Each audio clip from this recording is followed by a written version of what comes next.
as early as 1 month, 2 month, 3 month. This is उसके सामने रखी, वो उसको फॉलो नहीं कर रहा। हो सकता है कि बच्चे को सुनने की भी दिक्कत हो सकती है। महीने का बच्चा होता है तो मिस करते हैं। They should be taking it very very seriously. There is always a hope. I am doctor Imran Noorani. I am a consultant chief psychologist at sir Gangaram hospital. Welcome to health for special channel.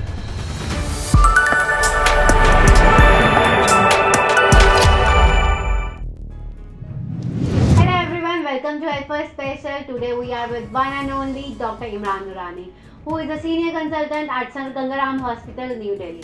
He is assistant professor at Gangaram Institute of Postgraduate Medical Education and Research. He is a chief and academic head at Child Development Clinic in India. Hello sir, welcome to health for special. आज हम parents को कुछ doubts लेकर आए हैं जिनके answers की उनको बहुत ज़्यादा नीड है। फर्स्ट क्वेश्चन आपके लिए है कि when do you start seeing the autism science?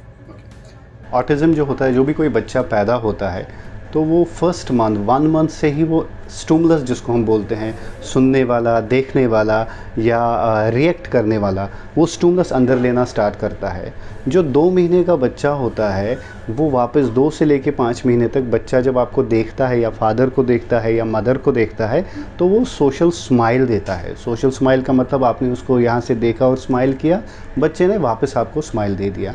अब यूजुअली जो डायग्नोस्टिक क्राइटेरियाज़ हैं ऑटिज़म के वो तकरीबन 18 मंथ्स पे हम स्टार्ट करते हैं, लेकिन इसका ये मतलब नहीं है कि हम 18 महीने तक वेट करें किसी भी चीज़ का कि बच्चे को कब डायग्नोसिस मिलेगा और तब पिक करेंगे। Having said that, developmental milestones होती है जिसमें कि एक क्रिटिकल एज होती है कि एक बच्चे को कब एक माइलस्टोन को कंप्लीट करना है। उस हिसाब से अगर हमारा बच्चा 3 महीने तक सोशल स्माइल नहीं देता या बच्चा हमारी जो हम चीज़ है जिसको हम स्टिमुलस बोलते हैं, अगर हमने टॉय उसके सामने रखी वो उसको फॉलो नहीं कर रहा, या बच्चा जो है अपनी जो हैंड मूवमेंट्स हैं, फंक्शंस है, या बच्चों के सामने हम कोई कलरफुल जो चीज़ें होती हैं, क्योंकि जो छोटे बच्चे होते हैं उनको नज़दीक वाली चीज़ें ज़्यादा दिखती हैं और उनको जो कलरफुल चीज़ें होती हैं वो ज़्यादा रजिस्टर करते हैं। ह्यूमन जो फेस होता है उसको रजिस्टर करते हैं। तो जब 2 से 3 महीने का बच्चा है, अगर एक पेरेंट देख रहा है कि मुझे बच्चा वो देख नहीं रहा, मुझे गेज़ नहीं कर रहा, या मुझे चीज़ों के साथ जब मैं उसको खिलाना चाहती हूँ तो वो मुझे फॉलो नहीं कर रहा, these are called the red flag signs. लाल झंडियाँ हैं ये किसी भी बच्चे में डेवलपमेंटल डिसऑर्डर होने के। अब हम ये नहीं कहते कि हर कोई बच्चा 3 महीने पे ही सोशल स्माइल करेगा या हर कोई बच्चा फॉर एग्ज़ाम्पल बैठेगा एक अप्रोप्रिएट 6 to 8 मंथ्स में ही। लेकिन अगर कोई पेरेंट, यंग पेरेंट्स होते हैं जिनके बच्चे ये माइलस्टोन्स मिस करते हैं, they should be taking it very very seriously. Why? American Academy of Pediatrics कहती है कि जो डेवलपमेंटल असेसमेंट होता है वो 9 महीने पे ही स्टार्ट होना चाहिए बच्चे का। फिर 3 महीने के बाद जिसको हम स्क्रीनिंग बोलते हैं, developmental screening at 9 months, 12 months, 15 months and 18 months पे फिर हम अगर कोई डायग्नोस्टिक क्राइटेरियाज मीट हो रहे हैं then we can do the diagnosis for autism. तो as early as 1 month, 2 month, 3 month, this is what a parent has to pick up in developmental milestones. My next question is for you is warning science क्या हैं autism spectrum के? Right. Autism अगर हम देखते हैं warning science हम ऐसे discuss कर सकते हैं कि उनकी social skills, communication, presence of repetitive and restricted behaviours. Restricted interests होते हैं, रेपिटेटिव बिहेवियर्स होते हैं। अब जो छोटा बच्चा होता है, जो मैंने अभी आपको बताया कि अगर बच्चा मेरे साथ एंगेज नहीं हो रहा, बच्चा मीनिंगफुली टॉय के साथ प्ले नहीं कर रहा, या वो एक टॉय के साथ काफ़ी ज़्यादा खेल रहा है और एक ही सिचुएशन में या एक ही तरीके से बार बार चीज़ को घुमाना स्टार्ट कर दिया, एक ही चीज़ को अपने पास रखेगा और उसको हमेशा अपने साथ रखेगा। These are some signs. We will start it like, पहले तो हम ये देखेंगे कि बच्चे को समझ कितना आ रहा है, जिसको हम बोलते हैं कॉग्निटिव डेवलपमेंट।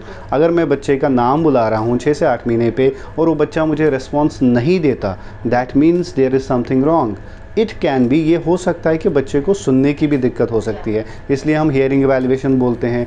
या उसके बाद अगर बच्चे का हियरिंग ठीक है फिर भी वो नाम पे रिस्पॉन्स, या आप देखते हो कि कमांड फॉलोइंग नहीं करता। छोटे बच्चे जो होते हैं कि आई कॉन्टैक्ट नहीं देते, आंखों में आंखें डाल के, जो हमें बहुत इंपॉर्टेंट होता है सोशलाइजेशन के लिए, या पॉइंटिंग होती है एक इम्पॉर्टेंट चीज़। जब आप बोलोगे वेयर इज़ फ़ैन, फ़ैन कहाँ है, लाइट कहाँ है, तो वो इस तरीके से पॉइंट नहीं करते।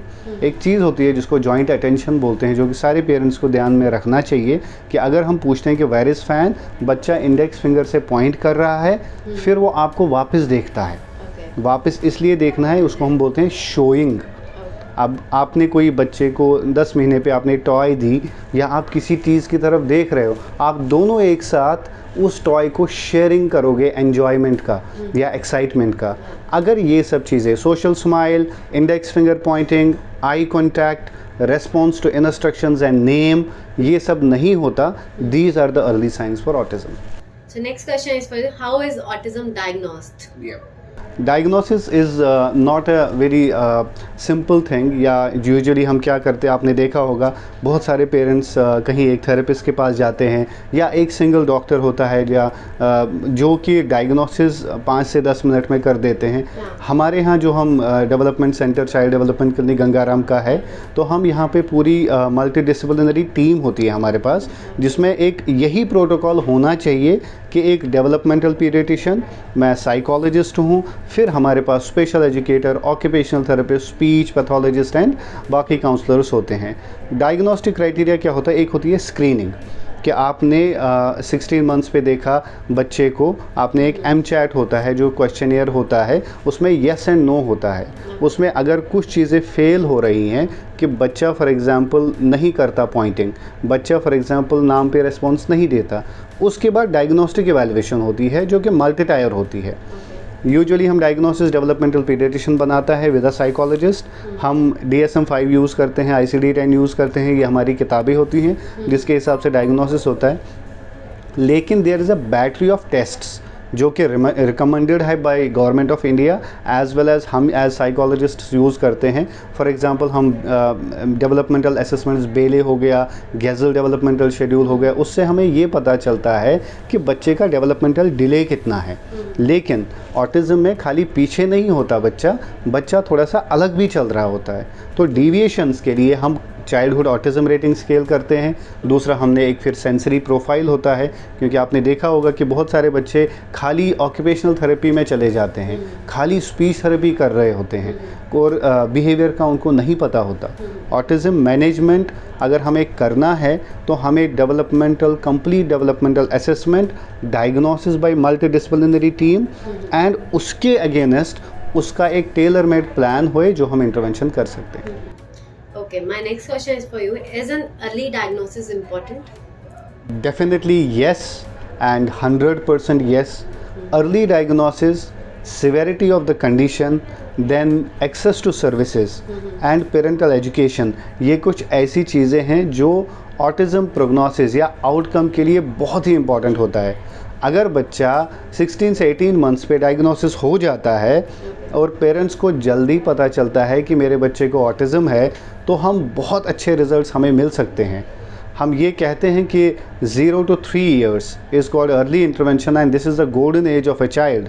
0 से 3 साल की उम्र तक यूजुअली पेरेंट्स डर जाते हैं ऑटिज़म के नाम से और वो मना करते हैं कि नहीं, ये कोई प्रॉब्लम नहीं है, क्योंकि वो एक डर होता है कि क्या मेरे बच्चे के साथ क्या होगा।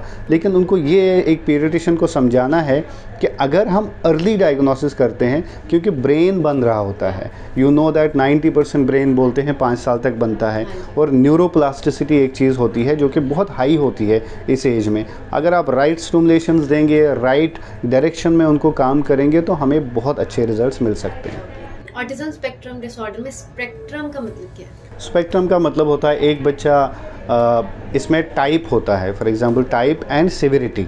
टाइप मतलब होता है कि बच्चा एक माइल्ड है, मॉडरेट है या सीवियर है, और दूसरा होता है कि एक बच्चा जो है एक ही चीज़ के साथ डिफरेंटली खेलना स्टार्ट करता है और बट वो एक ही चीज़ में रहता है। अब दूसरा बच्चा है जो कि टॉयज़ के साथ खेलना ही नहीं पसंद करता। सो ये जो रेंज आप देख रहे हो, this is the spectrum of autism. कोई बच्चा बिल्कुल माइल्ड होता है, कोई मॉडरेट और कोई सीवियर होता है। हम जब इंटरनेट से इन्फॉर्मेशन पढ़ते हैं एज अ पेरेंट, हम अपने बच्चे की लेवल नहीं देख रहे होते, हम ये देख रहे होते हैं कि उस बच्चे ने क्या लिखा है, लेकिन आपको पता ही नहीं कि वो बच्चा माइल्ड है, मॉडरेट है या सीवियर है। इस टाइप सिविरिटी को हम स्पेक्ट्रम में डिफाइन करते हैं। What causes autism? ये हम भी बहुत टाइम से ढूंढने की कोशिश कर रहे हैं कि ऑटिज़म किस चीज़ से होता है, लेकिन अभी जो स्टडीज़ अभी तक हुई हैं, ट्विन स्टडीज़ या फैमिली स्टडीज़ आप बोलते हो, जिसमें कि जेनेटिक्स का रोल बहुत अच्छा देखा गया है। जेनेटिक्स का मतलब होता है कि genes are involve, okay.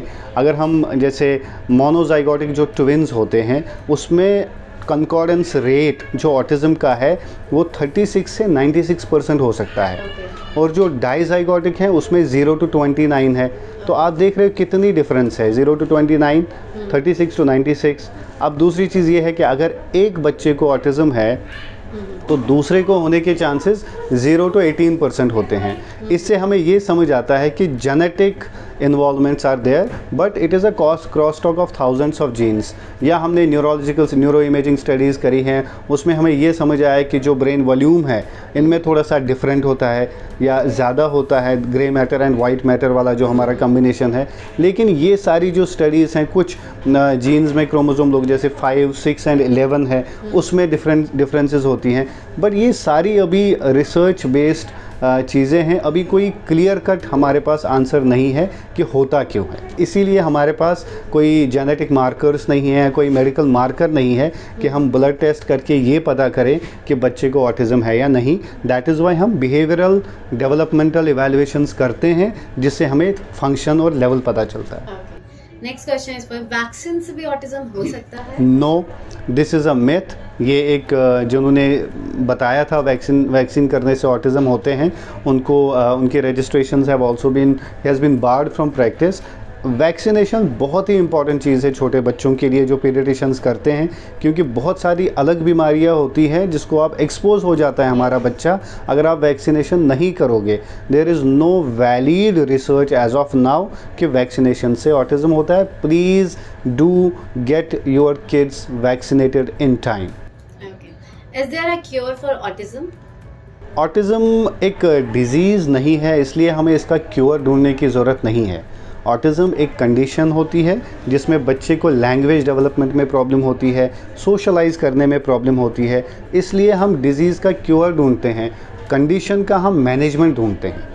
Isn't it? There is no complete management, there is no complete cure, but there is a very good management. अगर हम अर्ली मैनेज करेंगे तो we can overcome the difficulties that a child is facing.